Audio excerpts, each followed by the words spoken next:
Spürst du eine intensive kosmische Energie, die dich aufruft, tiefer zu blicken als je zuvor? Fühlst du, dass es Wahrheiten in dir gibt, die ungesagt sind, aber jetzt ans Licht drängen? Bist du bereit für einen Neuanfang, der nicht an der Oberfläche, sondern in der tiefsten Wurzel deiner Seele beginnt? Willkommen zu einem neuen Astro-Oracle-Reading als Seelenkompass für die kommende Woche. Egal, ob du gerade auf YouTube zuschaust oder unterwegs zuhörst auf einer Podcast-Plattform deiner Wahl, ich freue mich, dass du heute dabei bist. Mein Name ist Nicole, ich bin spirituelle Mentorin, Astrologin und Coach für Biografiearbeit. Gemeinsam tauchen wir heute tiefer in die Welt der Astrologie, der Spiritualität und der Selbstreflexion. Wir treten in eine der tiefgründigsten und wahrhaftigsten Wochen des Jahres ein. Die Reise beginnt am Montag mit einer Welle von Unterstützung und Stabilität, als ob das Universum uns einen goldenen Teppich ausrollt, dank harmonischer Aspekte von Sonne, Jupiter und Saturn. Doch diese Stabilität ist kein Geschenk, sie ist eine Vorbereitung, denn wir tauchen direkt danach in die tiefsten Wasser der Skorpionsaison. Der Höhepunkt der Woche ist ein kraftvoller Neumond im Skorpion am Donnerstag, ein Moment, um im Verborgenen einen Samen radikaler Ehrlichkeit zu pflanzen. Diese Reise in die Tiefe wird intensiviert durch die doppelte Präsenz von Lilith, der ungezähmten, verborgenen weiblichen Kraft, die zuerst die Sonne und dann Merkur trifft. Es geht um Machtdynamiken, um Gleichberechtigung und darum, das Unsichtbare sichtbar und das Ungesagte hörbar zu machen. Die Woche endet mit einem kraftvollen Übergang. Die Sonne tritt in den optimistischen Schützen und das Human Design Tor 34 wird aktiv. Das Tor der Macht. Unsere Reise diese Woche ist klar. Wir nutzen die Stabilität, um mutig in unsere Schatten zu tauchen, pflanzen im Moment der größten Dunkelheit einen Samen der Wahrheit und tauchen am Ende der Woche mit neuer, authentischer Kraft und einer neuen Vision wieder auf. Denk immer daran, die Astrologie zeigt Tendenzen und Potenziale auf. Du bist nicht das Opfer der Umstände, sondern ein bewusster Schöpfer, der mit den Energien des Universums tanzt. Wie stark du diese Energie spürst, hängt auch immer von deinem ganz persönlichen Geburtshoroskop ab. Lass uns nun die Schlüsselmomente der Woche genauer betrachten. Der Montag, der 17.11., beginnt mit purer Unterstützung. Ein Trigon zwischen Sonne und Jupiter um 6:06 Uhr kann Impulse für Erfolg und Anerkennung bringen.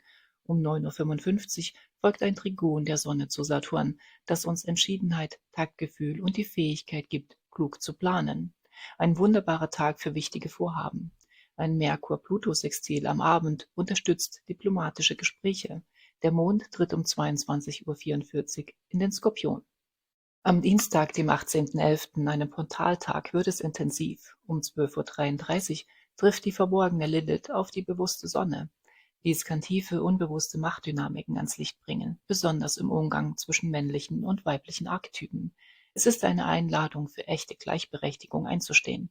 Gleichzeitig unterstützt uns ein Trigon des Mondknotens zu Venus dabei, Harmonie in unseren Beziehungen zu bringen. Am Mittwoch, den 19.11., kehrt Merkur um 4:17 Uhr in den Skorpion zurück und unser Denken wird wieder tiefgründiger und forschender. Doch um 12:39 Uhr stellt sich Merkur in Opposition zu Uranus. Unser Verstand ist zerrissen zwischen dem Wunsch nach Gründlichkeit und plötzlichen revolutionären Ideen. Nur eine Stunde später, um 13:16 Uhr, verbindet sich Merkur harmonisch mit Neptun, was unseren Geist poetisch, intuitiv und offen für spirituelle Eingebungen macht. Ein Tag voller mentaler Kontraste. Der Donnerstag, der 20.11., ist ein weiterer Portaltag und der Höhepunkt der Woche. Um 7:46 Uhr findet der Neumond im Skorpion statt. Dies ist ein Neuanfang in der tiefsten Schicht unseres Seins. Es ist eine Zeit, um sich mit den Themen Transformation, Macht, Loslassen und tiefen seelischen Bindungen auseinanderzusetzen und eine kraftvolle Intention für den neuen Zyklus zu setzen. Am Freitag, den 21.11., geht die Achterbahnfahrt weiter. Eine Opposition zwischen Sonne und Uranus um 13:24 Uhr stellt uns vor die Wahl: Liebe oder Freiheit, Führung oder Gleichberechtigung. Gleich darauf um 14:04 Uhr beruhigt ein Trigon der Sonne zu Neptun die Wellen und schenkt uns tiefes Einfühlungsvermögen und spirituelle Offenheit. Um 14:37 Uhr trifft Lilith auf Merkur. Das, was am Dienstag unbewusst gefühlt wurde, drängt jetzt in die Sprache. Es ist ein Tag, um das Ungesagte auszusprechen, auch auf die Gefahr hin, sich unverstanden zu fühlen. Der Samstag, der 22.11., bringt den großen Wandel. Die Sonne tritt um 2:35 Uhr in den optimistischen, feurigen Schützen. Die schwere Skorpionenergie lichtet sich, unser Blick richtet sich wieder auf den Horizont, auf Sinnhaftigkeit und Expansion. Passend dazu wird das Human Design Tor 34 aktiv, das Tor der Macht, das uns einlädt, unsere Kraft authentisch und unabhängig zu nutzen. Ein Merkur-Saturn-Trigon um 19:54 Uhr hilft uns, unsere Gedanken zu strukturieren. Am Sonntag, den 23.11., ernten wir die Früchte der Woche. Ein Merkur-Jupiter-Trigon um 0:37 Uhr schenkt uns einen tiefgründigen Verstand und Wahrheitsliebe. Um 20:18 Uhr verbindet sich die Sonne in einem Sextil mit Pluto. Unser Selbstbewusstsein und unsere Entschlossenheit sind nun im Einklang. Wir haben die Tiefe durchquert und unsere Kraft gefunden. Und nachdem wir nun die kollektiven Strömungen und kosmischen Ereignisse der Woche betrachtet haben, wollen wir den Blick tiefer nach innen richten. Denn diese Energien wirken auf jeden von uns anders, je nachdem, wo wir in unserem Leben stehen. Um eine persönliche Brücke zu diesem Thema zu schlagen und eine ganz individuelle Seelenbotschaft mit auf den Weg zu geben, lass uns einen Blick auf die Orakelkarten für die 3 Qualitäten der Tierkreiszeichen werfen. Für euch die kardinalen Zeichen, die Initiatoren des Tierkreises, zeigt sich die Karte Steinbock. Diese Karte verkörpert Ambition, Beständigkeit und den Drang, hohe Ziele zu erreichen. Sie steht für Verantwortung, Disziplin und das Erklimmen des eigenen Gipfels, oft im Bereich von Beruf und Berufung. Diese Botschaft ist euer Anker in einer Woche, die mit tiefen, wässrigen Skorpionenergien gefüllt ist. Während andere in den Emotionen tauchen, werdet ihr aufgerufen, eure Strukturen zu festigen. Die Woche beginnt für alle mit einem kraftvollen Sonne-Saturn-Trigon, was eure Steinbock-Energie der Meisterschaft direkt anspricht. Eure Aufgabe ist es, die tiefen Einsichten des Neumonds und der Lilith-Aspekte zu nutzen, um eure langfristigen Ziele neu auszurichten. Es geht darum, Verantwortung für eure Wahrheit zu übernehmen. Der Schatten der Karte wäre, sich in Arbeitssucht zu flüchten oder Gefühle zu unterdrücken, um den Erfolg nicht zu gefährden. Deine Reflexionsfrage für diese Woche lautet: Welche Gedanken nimmst du in Bezug auf deine langfristigen Ziele und deine Berufung mit, wenn du die tiefen Wahrheiten dieser Woche betrachtest? Dein praktischer Tipp: Nutze die strukturierte Energie von Merkur-Saturn am Samstag, setze dich hin und schreibe einen klaren, praktischen Schritt-für-Schritt-Plan für ein wichtiges Ziel der nächsten 3 Monate. Als Inspiration für deine Woche findest du in der Beschreibung Werbung einige Produkte, die diese Themen symbolisch begleiten können. Ich empfehle als Kristall den Onyx, der traditionell als Impuls für Disziplin gilt, oder den Granat, der als Impuls für Tatkraft und das Verfolgen von Zielen dient. Als ätherisches Öl kann dir Zeder helfen, ein Gefühl von Erdung zu begleiten, oder Vetiver, das oft für ein Gefühl von Struktur genutzt wird. Ein schönes Ritual ist es, Time-Blocking zu praktizieren. Plane am Montag deine wichtigsten Aufgaben in festen Zeitfenstern, um deine Energie fokussiert und verantwortungsbewusst zu lenken.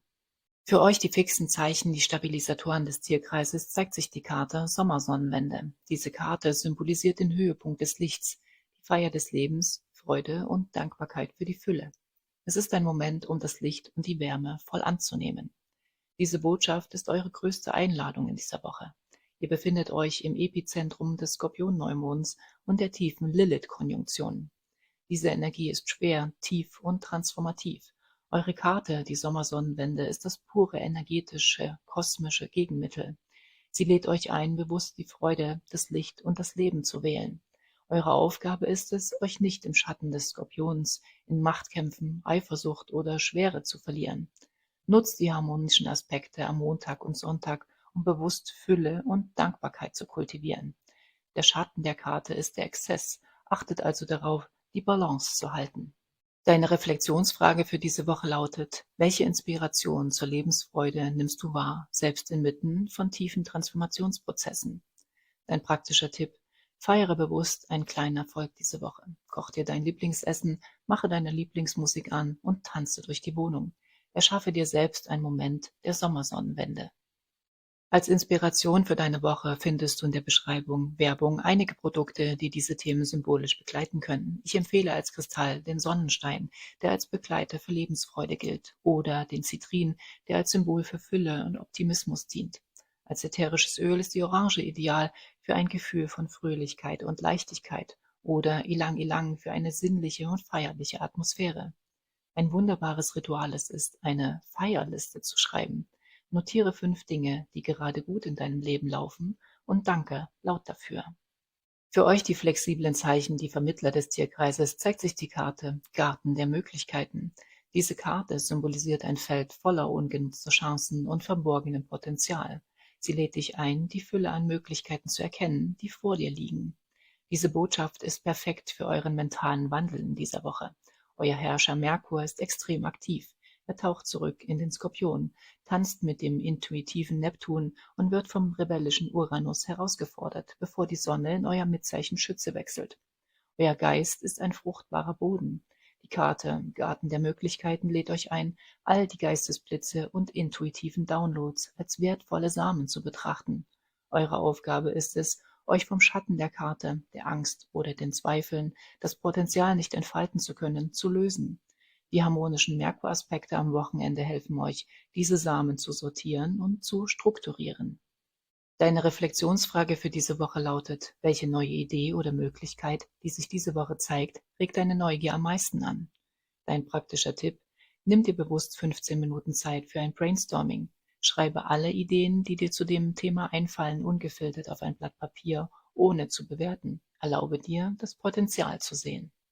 Als Inspiration für deine Woche findest du in der Beschreibung Werbung einige Produkte, die diese Themen symbolisch begleiten können. Ich empfehle als Kristall den grünen Aventurin, der als Stein der Möglichkeiten gilt, oder den Bergkristall als Symbol für Klarheit bei all den neuen Ideen.